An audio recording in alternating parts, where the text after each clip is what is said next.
Hello everyone and welcome back to the videos. आप सबका videos में बहुत बहुत स्वागत है। मित्रों, हमने पढ़ाई शुरू की है आपके सीए इंटरमीडिएट कोर्स के लिए। पेपर है आपका पेपर नंबर 6B। उसका नाम है स्ट्रेटेजिक मैनेजमेंट। ये आपको आता है 50 मार्क्स के लिए।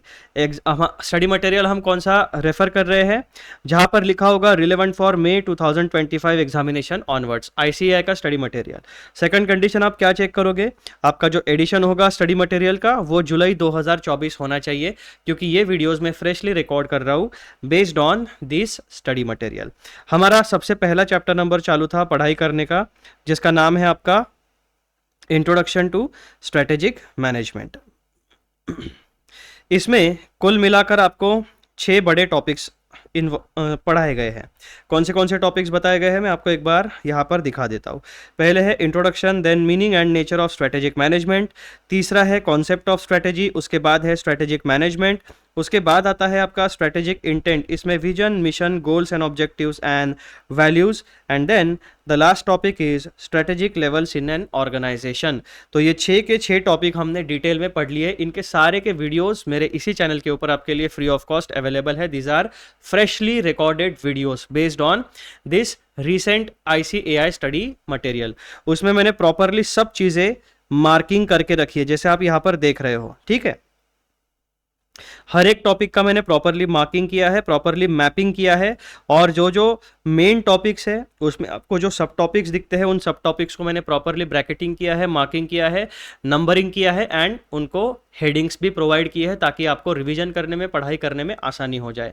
ये जो स्टडी मटेरियल है आप डाउनलोड कर सकते हो, मैंने लिंक नीचे डिस्क्रिप्शन बॉक्स में मेंशन कर दी है। जैसे ही आप उस लिंक पर क्लिक करोगे, मेरे लिंक्डइन प्रोफाइल पे मैंने जहाँ पर ये पोस्ट शेयर करके रखी है वहाँ पर आपको लेके जाएगा। वहाँ से आप तुरंत document free of cost download कर सकते हो।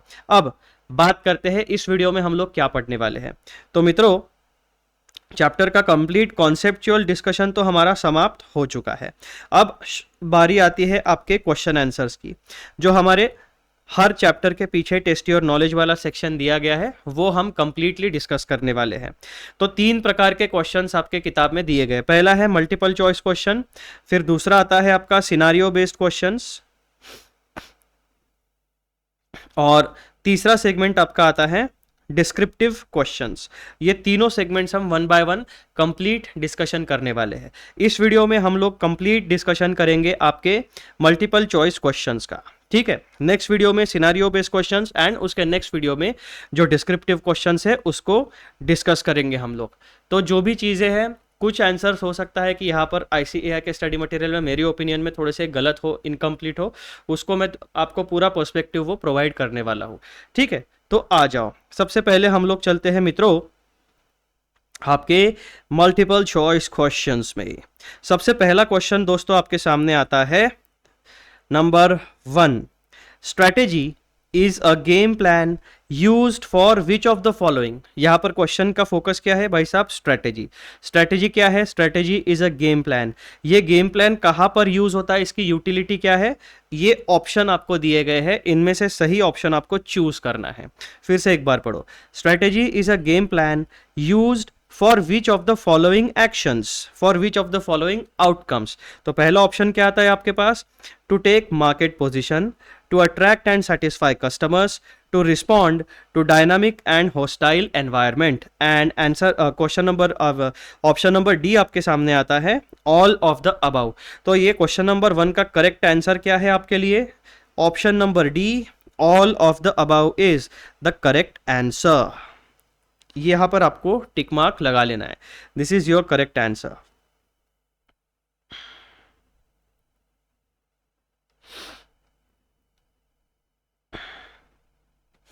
ग्रीन टिक मैंने थोड़ा चेंज कर लिया, इसकी विजिबिलिटी थोड़ी सी कम थी, तो यहाँ पर आपका करेक्ट आंसर आ गया है। अब यहाँ पर all of the above correct answer क्यों है, उसका थोड़ा सा लॉजिकल रीजन मैंने आपको दिया है। ये रीजनिंग जो है आपके स्टडी मटेरियल में नहीं दिया, ये मैंने अपनी तरफ से ऐड किया हुआ है। तो भाई साहब रीजन क्या है correct answer all of the above होने का? देखो, स्ट्रैटेजी जो है ना, ये multiple levels and multiple fronts पे यूज होती है। स्ट्रैटेजी का कोई एक ऑब्जेक्टिव नहीं होता है, स्ट्रैटेजी की एप्लीकेबिलिटी बिजनेस में मल्टीपल फ्रंट्स में होती है। इसीलिए ये तीनों ऑप्शंस हमारे लिए रिलेवेंट है और इस सवाल के जवाब में करेक्ट है। तो आ जाओ उसका रीजन पढ़ते हैं। A strategy serves multiple purposes in an organization. It is designated to establish a market position, जैसा कि यहाँ पर पहला ऑप्शन बताया गया है. Establish a market position by identifying where and how the company will compete. यानी ये आपका ऑप्शन नंबर ए है जो कि करेक्ट है. Then attract and satisfy customers through value propositions, competitive pricing and quality offerings. ये भी वन ऑफ द ऑब्जेक्टिव होता है, इसके लिए भी कंपनी स्ट्रैटेजी बनाती है. Respond to dynamic and hostile environment by adapting to changes in technology, regulation and competition. यानी एक बिजनेस हाउस को मल्टीपल ऑब्जेक्टिव्स फुलफिल करने होते हैं, उसके लिए उसे मल्टीपल स्ट्रेटेजीज की ज़रूरत होती है. और इसीलिए strategy is the overall game plan, a long range blueprint of an organization's objectives and goals and mission. ये कंप्लीट डायरेक्शन का ब्लूप्रिंट होता है. और इसीलिए क्वेश्चन नंबर 1 का आंसर आपका आता है डी. फाइनल कमेंट हमारा क्या आता है?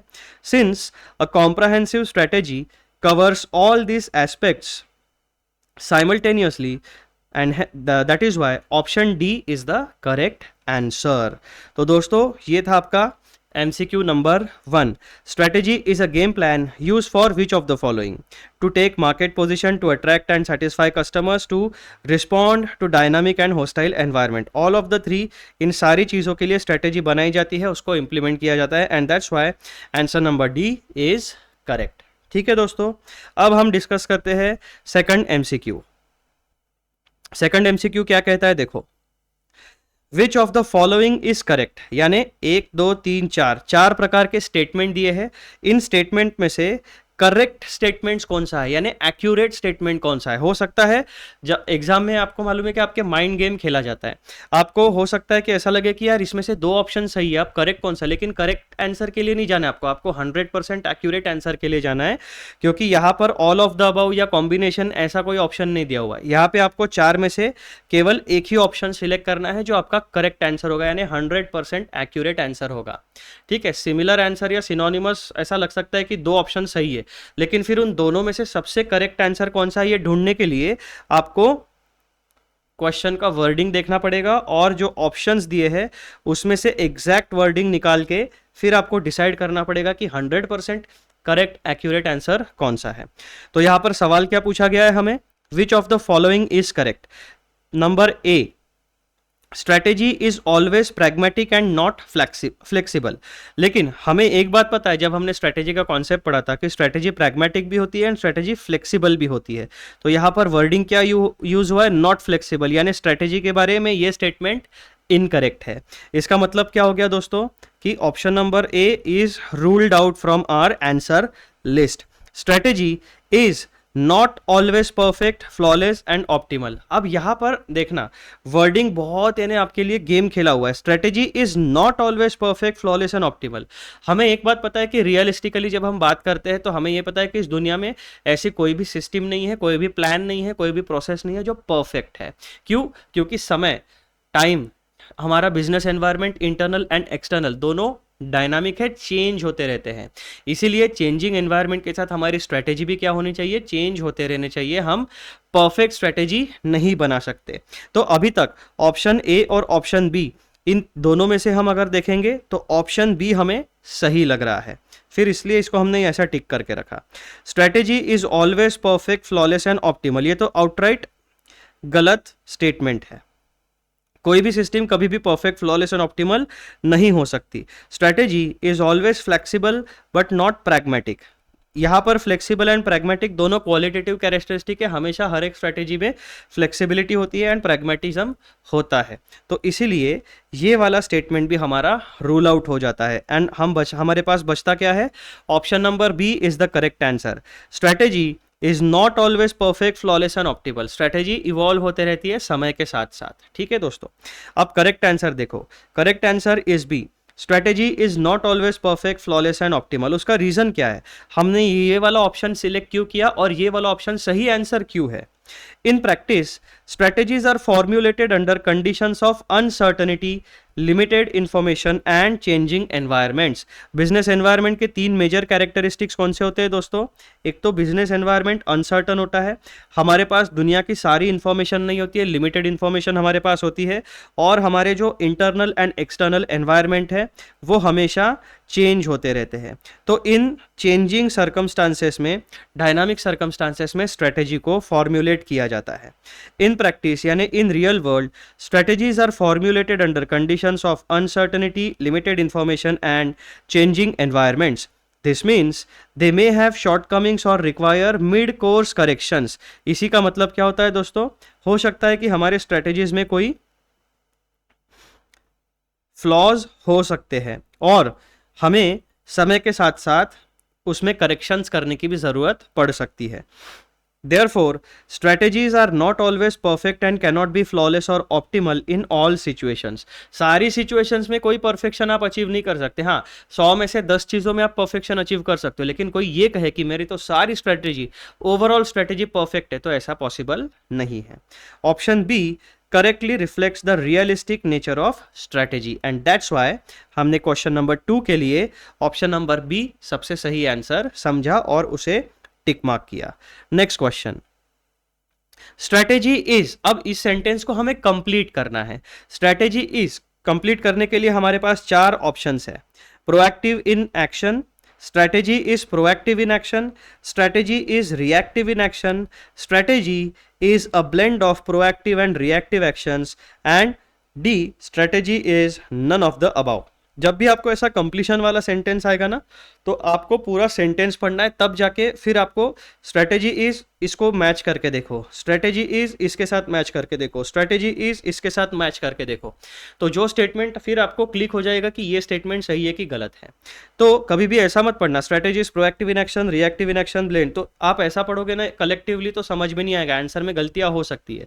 हर एक ऑप्शन को इंडिविजुअली उस सेंटेंस के साथ आप पढ़ो, तब फिर आपको जाके धीरे धीरे वो कौन सा सेंटेंस सही मैच हो रहा है वो समझ में आ जाएगा और आपको सही आंसर टिक मार्क करना है। Strategy is proactive in action, ये स्टेटमेंट पार्शियली करेक्ट है। Strategy is reactive in action, ये स्टेटमेंट भी पार्शियली करेक्ट है। And option number C, strategy is a blend of proactive and reactive actions, ये statement completely correct है।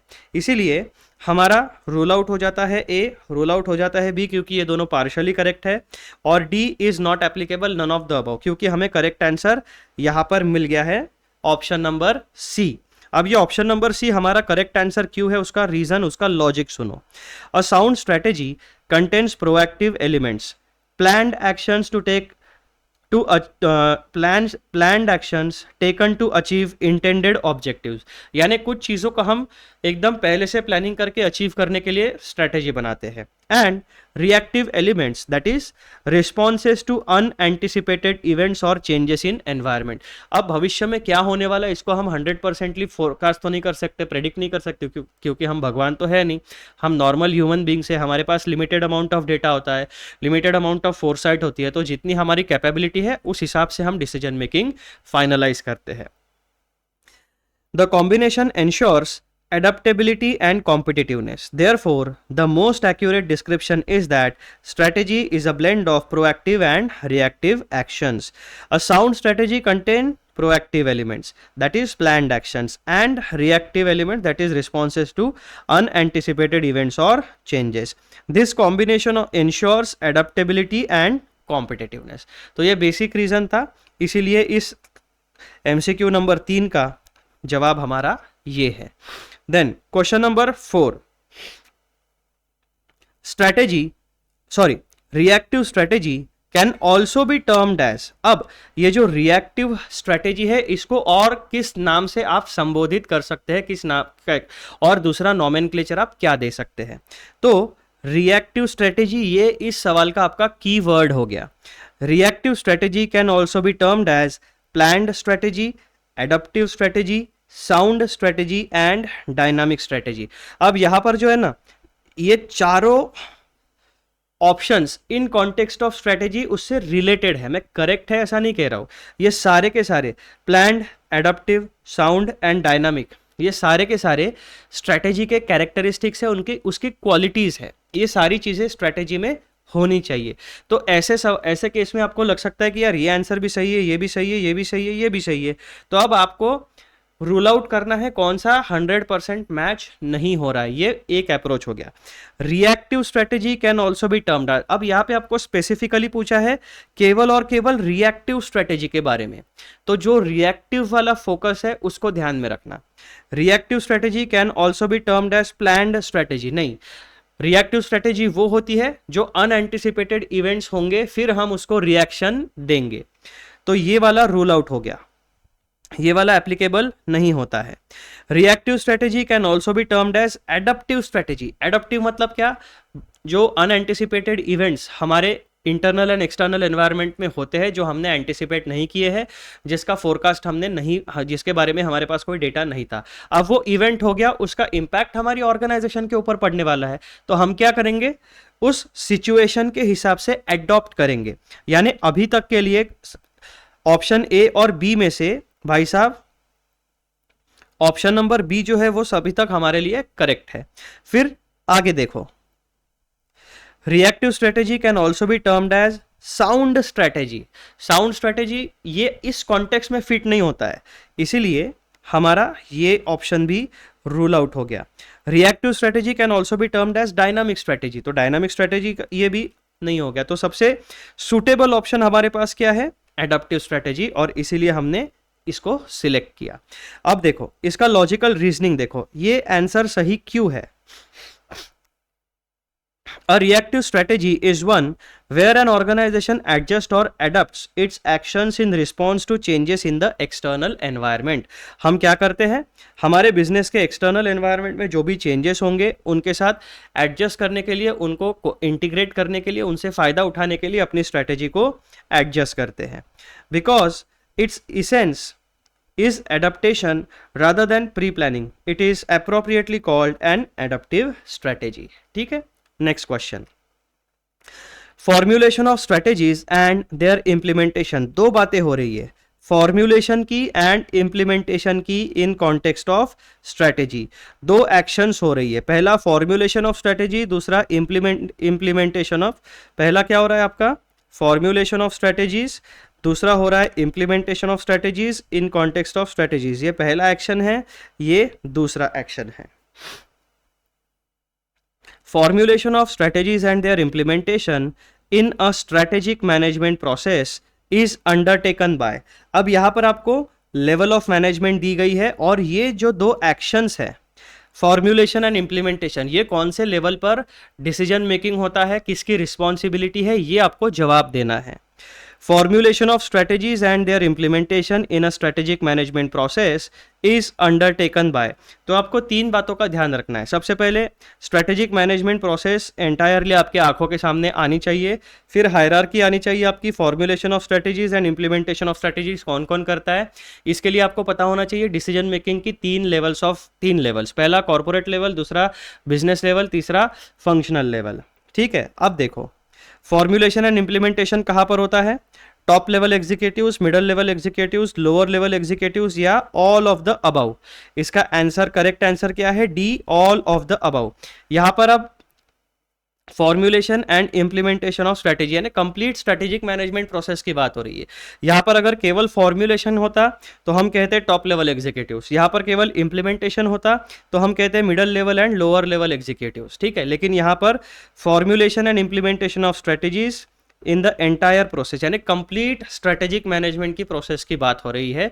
इसीलिए हमारा answer क्या होगा कि फॉर्म्यूलेशन एंड इम्प्लीमेंटेशन यानी एंड टू एंड प्रोसेस में top level, middle level and lower level सारे के सारे एग्जीक्यूटिव्स को इन्वॉल्व होना पड़ता है, और इसीलिए हमारा आंसर होता है point number D, all of the above. इसका रीजन देखो, strategic management is a multi level responsibility, corporate level, business level and functional level.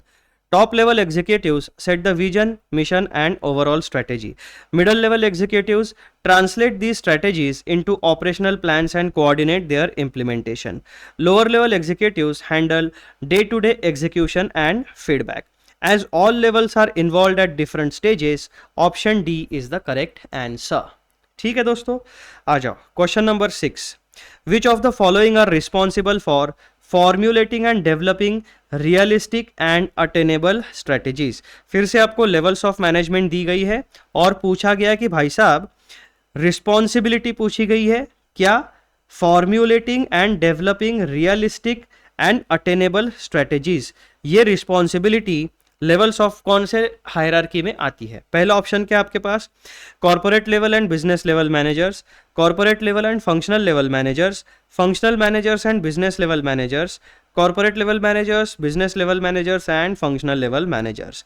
तो दोस्तों इसका करेक्ट आंसर आपके पास क्या आना चाहिए, corporate level managers, business level managers and functional level managers. इसका रीजन क्या है भाई साहब? देखो, developing realistic and attainable strategies, तो पहले स्ट्रैटेजी बनाने के लिए vision, mission, goals and objectives को सेट करना पड़ेगा। ये टॉप लेवल मैनेजमेंट करता है। फिर उसको अटेनेबल ऑब्जेक्टिव्स में कन्वर्ट करने की जिम्मेदारी बिजनेस लेवल मैनेजर्स को दी जाती है और डे टू डे ऑपरेशंस की जिम्मेदारी किसको दी जाती है, lower level staff and employees and managers को। तो बेसिकली सारे लोगों का जब इन्वॉल्वमेंट होता है, क्योंकि रिस्पॉन्सिबिलिटीज अलग अलग है, तो जब सारे लोगों का इन्वॉल्वमेंट आपके पूरे प्रोसेस में होगा तब जाके आप रियलिस्टिक एंड अटेनेबल स्ट्रेटेजीज को बना पाओगे। अब उसका रीजन देखो, यहाँ पर डी करेक्ट आंसर क्यों है। Effective strategies require integration across all levels. केवल कोई एक लेवल को इन्वॉल्व करके आप रियलिस्टिक एंड अटेनेबल स्ट्रेटेजीज नहीं बना पाओगे, सारे के सारे स्ट्रेटेजिक लेवल्स का इन्वॉल्वमेंट लगता है। Corporate level managers decide the overall scope and direction. Business level managers create strategies for individual business units. Functional level managers develop departmental strategies that align with higher level objectives. This coordinated approach ensures that strategies are realistic and achievable, making option D is as the correct answer. अब आ जाओ question number 7 के ऊपर। Which of the following managers role is to translate the general statements और strategies into concrete strategies of their individual businesses. अब यहाँ पर पूरा का पूरा फोकस आता है इंडिविजुअल बिजनेसेस। तो ऐसे कौन से मैनेजर्स हैं जिनकी जिम्मेदारी होती है कि ओवरऑल जो आपकी स्ट्रेटेजीज है उसको इंडिविजुअल बिजनेसेस में ट्रांसलेट करो और वहाँ पे डेली बेसिस पर इम्प्लीमेंट कराओ। Which of the following managers role is to, यहाँ पर आपको मैनेजरियल लोगों के नाम दिए गए हैं और पूछा गया है कि पर्टिकुलर रोल ये कौन से मैनेजर का होता है। Which of the following managers role is to translate the general statements and strategies into concrete strategies of their individual businesses. Supervisor, functional manager, CEO of the company and all of the above. तो इसका correct answer आपका आएगा functional manager. उसका reason क्या है, reality और अब यहाँ पर थोड़ा सा जो है ना आपका मेरा पर्सपेक्टिव और इंस्टीट्यूट का पर्सपेक्टिव थोड़ा सा डिफरेंट है, तो ये वाला सवाल आप सही तरीके से समझ लो।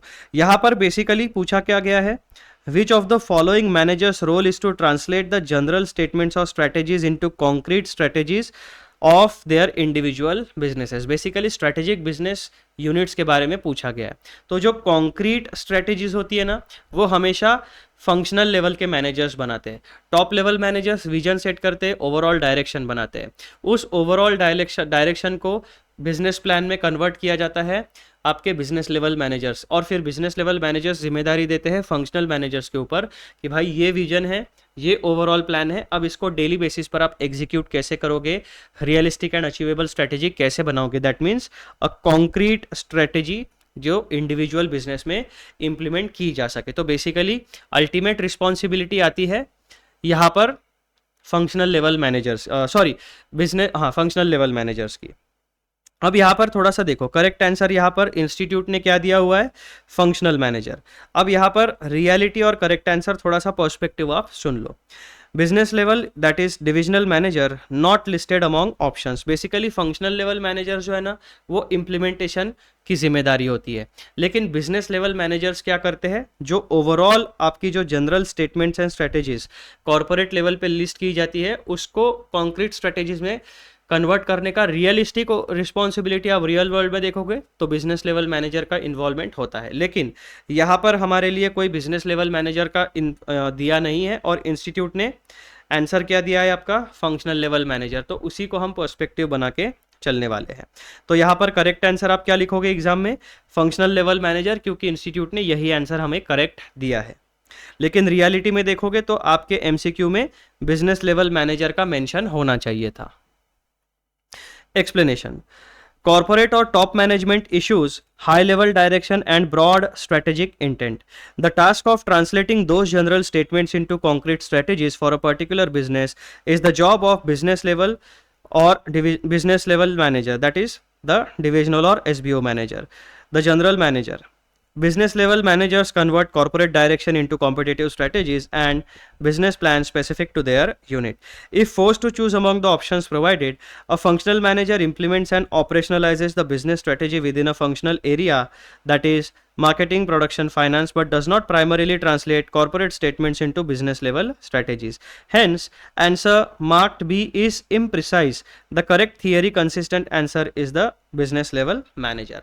अब यहाँ पर मैं आपको पर्सपेक्टिव बता रहा हूँ, करेक्ट आंसर क्या होना चाहिए था, बिजनेस लेवल मैनेजर, लेकिन इंस्टीट्यूट अल्टीमेट अथॉरिटी है। अब इंस्टीट्यूट ने ये सवाल पूछा और अपने स्टडी मटेरियल में यहाँ पर करेक्ट आंसर इसको माना है, तो आप लोग भी यही मान के चलोगे। लेकिन अगर आप लॉजिकल रीजन से देखोगे और जो थियरी हमारे इंस्टीट्यूट के स्टडी मटेरियल में दिया है, तो उसके हिसाब से यहाँ पर ऑप्शन होना चाहिए था आपके पास बिजनेस लेवल मैनेजर, लेकिन यहाँ पे मेंशन नहीं है।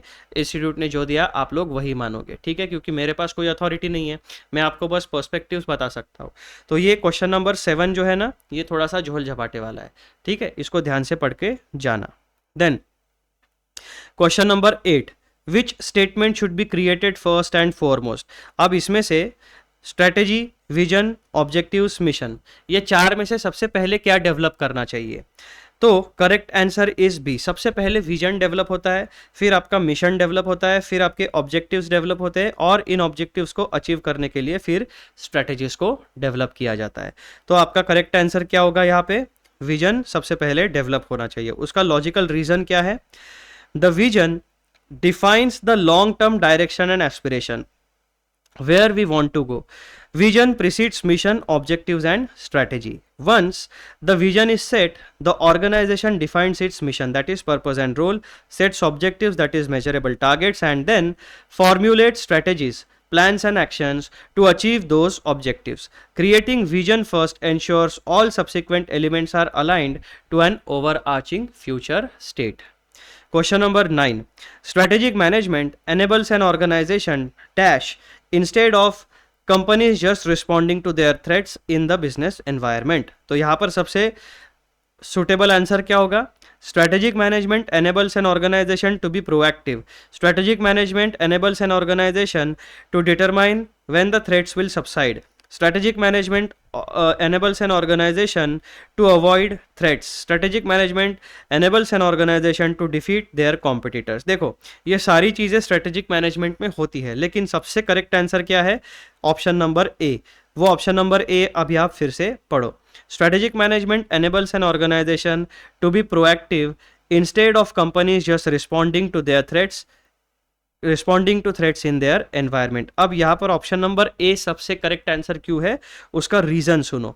Strategic management involves environmental scanning, forecasting and planning so that firms can anticipate opportunities and threats and take proactive measures, that is enter new markets, build capabilities, preempt competitors rather than only reacting after threats materialize. Option B and C are unrealistic claims. Option D is an outcome sometimes aimed for, but the central capability enabled is proactivity. ठीक है, तो यहाँ पर मैंने आपको reasoning भी बता दिया है, और अगर आपको मैंने जो रीजनिंग रीड किया है आप इसको और अच्छी तरीके से समझना है तो वीडियो पॉज कर लो और एक बार इसको क्वेश्चन के साथ सही तरीके से पढ़ना। क्वेश्चन नंबर 10 क्या कहता है हमारा, रीड द फॉलोइंग 3 स्टेटमेंट्स। अब हमें सबसे पहले ये 3 स्टेटमेंट्स को पढ़ना है। From the combination given below select an alternative that represents that are true, यानी इसमें से कौन से स्टेटमेंट्स ट्रू है वो हमें बताना है। Strategies have short range implications, ठीक है भाई साहब। स्ट्रेटेजीज आर एक्शन ओरिएंटेड, ये भी ठीक है। स्ट्रेटेजीज आर रिजिडली डिफाइंड, नहीं भाई, स्ट्रेटेजीज क्या होती है, फ्लेक्सिबल होती है। प्रोएक्टिव एंड रिएक्टिव दोनों प्रकार के अप्रोचेस उसमें होते हैं, दैट मीन्स ये वाला इनकरेक्ट है। तो हमारे लिए करेक्ट कॉम्बिनेशन क्या है? Option 1 and 2 is correct. Strategies have short range implications. अब यहाँ पर पार्शली करेक्ट दिया हुआ है आपको. स्ट्रेटेजी के शॉर्ट रेंज इंप्लीकेशंस भी होते हैं, लॉन्ग रेंज इंप्लीकेशंस भी होते हैं, लेकिन इसका मतलब ये नहीं है कि ये स्टेटमेंट गलत है, ये स्टेटमेंट सही है. दूसरा स्टेटमेंट क्या कहता है? Strategies are action oriented. भाई साहब, स्ट्रेटेजी हम बनाते ही उसीलिए कि ताकि हम अपने ऑब्जेक्टिव्स को फुलफिल कर पाए, रियलिस्टिक ऑब्जेक्टिव्स. तो हमें क्या करते हैं? स्ट्रेटेजी बनाते हैं, प्लान बनाते हैं और उसको इंप्लीमेंट करते हैं. जो चीज हम इंप्लीमेंट नहीं कर सकते उसको हम स्ट्रेटेजी में इंक्लूड नहीं करते. तो हमारे लिए कॉम्बिनेशन क्या है भाई साहब? Option number 1 and option number 2 is the correct answer. तो यहां पर ऑप्शन नंबर ए में ही 1 एंड 2 हमें मिल गया. This is incorrect, this is incorrect and this is incorrect. तो भाई साहब हमारा करेक्ट आंसर आ गया ए, 1 एंड 2. अब हमने ए को सिलेक्ट क्यों किया उसका रीजन सुनो. The correct answer is option A, that is combination 1 and 2. Because strategies while designed for achieving long-term objectives, inevitably have short-range implications in terms of immediate actions, resource allocations and operational adjustments that follow their adoption. तो strategy के short-range implications कौन से होते हैं दोस्तों? Immediate actions, resource allocation and operational adjustments. They are also action-oriented as they translate organizational goals into concrete steps and coordinated activities that guide decision-making and execution. However, strategies are not rigidly defined. They must remain adaptable to respond to changes in the internal and external environment, ensuring continued relevance and effectiveness. Therefore, only statements 1 and 2 are correct, making option A the accurate choice. तो यहाँ पर पहला paragraph जो है आपका वो आपको option A के बारे में बताता है, that is strategies have short range implications. और पैराग्राफ नंबर 2 यहाँ से जो शुरू होता है आपका वो आपको बताता है स्ट्रेटेजीज आर एक्शन ओरिएंटेड के बारे में. ठीक है दोस्तों, आ जाओ MCQ number 11. What involves formulating, implementing and evaluating cross-functional decisions that enable an organization to achieve its objectives. What involves, ऐसी कौन सी प्रोसेस है, ऐसी कौन सी ऐसा कौन सा प्रोसेस है, ऐसा कौन सा फंक्शन है जिसमें इन्वॉल्व होता है क्या? Formulating, implementing and evaluating. यानी 3 बातें होनी चाहिए, formulation, implementation and evaluation. What involves formulating, implementing and evaluating across cross-functional decisions that enable an organization to achieve objectives. Strategy formulation, strategy evaluation, strategy implementation and strategy management. The correct answer is D, strategic management. क्यों? ये तीनों चीजें जो है ना, ये इन्हें collectively कहा जाता है स्ट्रेटेजिक मैनेजमेंट. तो इसीलिए option number D is the correct answer. These are the components of strategic management. क्या? Formulating, implementing and evaluation. ठीक है दोस्तों, these are the components and collectively इन सारे कंपोनेंट्स को मिला के कहा जाता है स्ट्रेटेजिक मैनेजमेंट. इसीलिए क्वेश्चन नंबर 11 का आंसर आपका आएगा ऑप्शन नंबर डी. उसका रीजन देखो.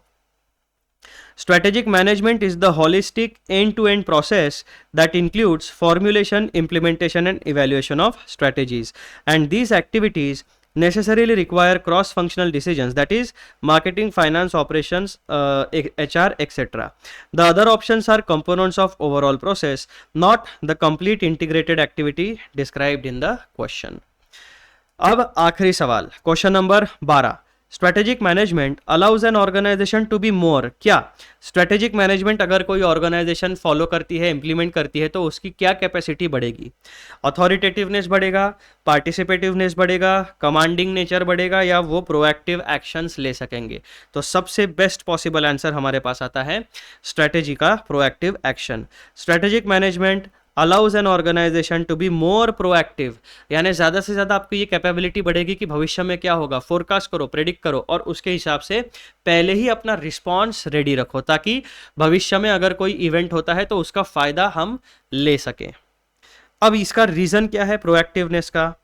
The core purpose of strategic management is to enable an organization to anticipate and shape future conditions, that is market shifts, competitive moves, regulatory changes, rather than merely respond. हमें सिर्फ Spectator बन के नहीं बैठना है, market में उतरना है, मार्केट को कॉन्कर करना है, जीतना है मार्केट में. अगर जीतना है तो प्लानिंग करना पड़ेगा पहले से, बाद में इवेंट होने के बाद प्लानिंग करके एग्जीक्यूट करोगे तो बहुत टाइम लग जाएगा। पहले ही एंटिसिपेट करो कि क्या मार्केट में होने वाला है, स्पेक्यूलेशन जिसे बोलते हैं। पहले फोरकास्ट करो, प्रिडिक्ट करो, पास्ट डेटा एनालिसिस करो, बाकी कॉम्पिटिटर्स देखो क्या कर रहे हैं। तो ये सब चीज़ें करने के बाद आपके पास एक कैपेबिलिटी आएगी जिसे कहा जाता है प्रोएक्टिव बिहेवियर।